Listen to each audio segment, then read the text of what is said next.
Welcome guys. So in this lecture we are going to discuss about the boiler mountings in a steam boiler.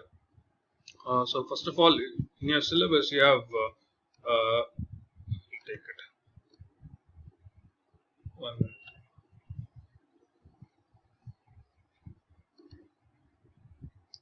So we have a topic called mountings and accessories. So first of all, we have to understand the difference between mountings and accessories.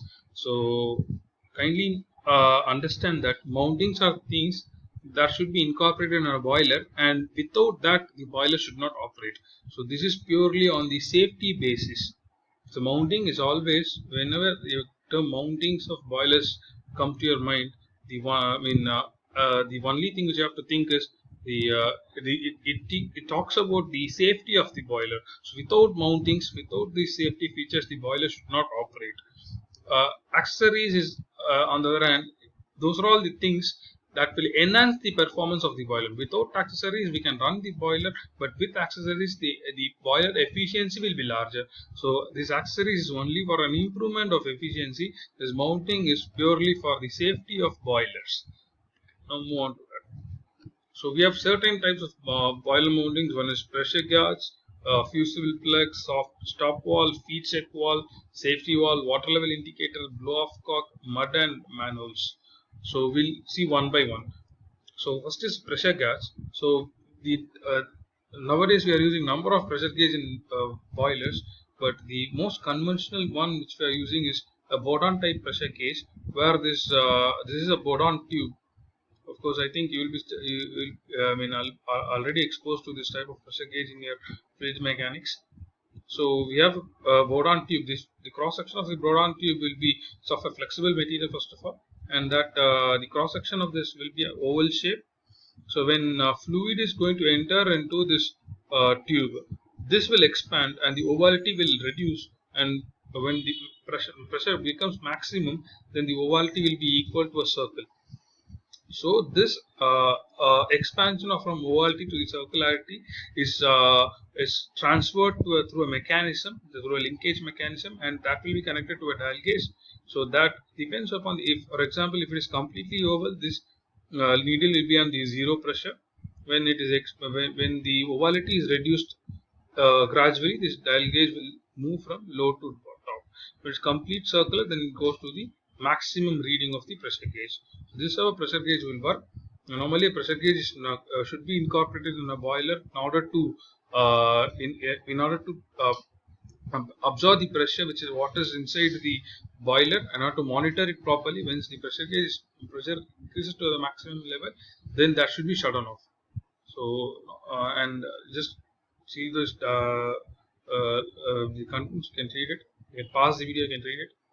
So this is about a pressure gauge. So next thing is fusible plug. This is again one of an important or a very significant component that should be incorporated in a steam boiler. Normally, fusible plug is a thing which is fitted on the bottom of the furnace, and this is a construction of fusible plug. Here we have a flange type assembly, it's a hexagonal flange assembly. So this part we have to focus. This is a material which is made up of gunmetal or tin, whatever. Should have a low melting point. So this is an arrangement.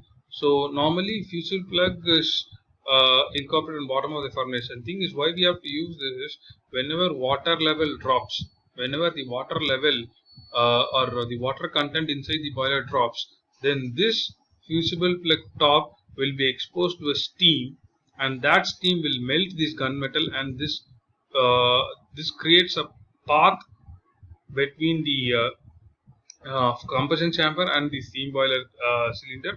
So the steam will come uh, inside this fusible plug, and that will blow off the combustion process. So this is the function of a fusible plug. So normally so in normal case, when boiler contains sufficient water, the plug also covered with water. The low melting point tin or lead does not melt, since the upper surface of the plug is completely filled with water. If the upper surface is not completely filled with water and the water level falls, then the plug is exposed to the steam, and that steam will heat the plug normally this tin or lead, that will melt, and that allows steam to quench the combustion which is happening in the combustion chamber. So this is regarding fusible plug. And next is stop valve.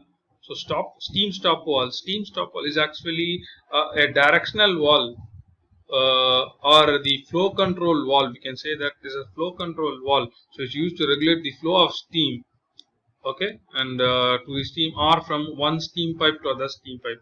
So once by seeing the construction, you can easily understand, and it's very simple. So it's like this. So we have a body surface, we have a spindle here, we have a valve. So it's a mechanical driven thing. So we have a nut, we have a screw thread here. When we rotate this in a clockwise direction, this spindle goes down, and this valve will close the steam flow.